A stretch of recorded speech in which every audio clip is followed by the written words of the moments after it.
এক নম্বর প্রশ্ন, বাচ্চারা কোলে প্রস্রাব করলে শরীর বা কাপড় কতটুকু ধৌত করতে হবে?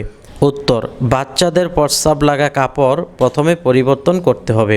অতঃপর শরীরের যেই অংশে প্রস্রাব লেগেছে সেই অংশে পানি দ্বারা ধৌত করে অথবা ভিজা অঙ্গটি পবিত্র ভিজা কাপড় দ্বারা 3 বার মুছে নামাজ পড়লে আদায় হয়ে যাবে। উল্লেখ্য, নির্দিষ্ট সময়ে নামাজ আদায় করা ফরজ। এসব সাধারণ অজুহাত দেখিয়ে নামাজ কাজা করা জায়েজ নেই। সূরা আন-নিসা 103 নম্বর আয়াত। 2 নম্বর প্রশ্ন, জন্মের পর থেকে বাচ্চার 3 মাস বয়স পর্যন্ত প্রস্রাব পাক নাকি নাপাক? উত্তর, এটি একটি ভ্রান্ত কথা বা কুসংস্কার।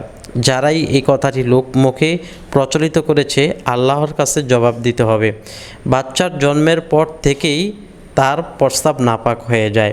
ওই দিনের প্রস্রাবও যদি কারো গায়ে লেগে অথবা কোলে প্রস্রাব করে দেয় তাহলে ওই বাচ্চার প্রস্রাব লেগে থাকা কাপড় নিয়ে নামাজ পড়লে আদায় হবে না।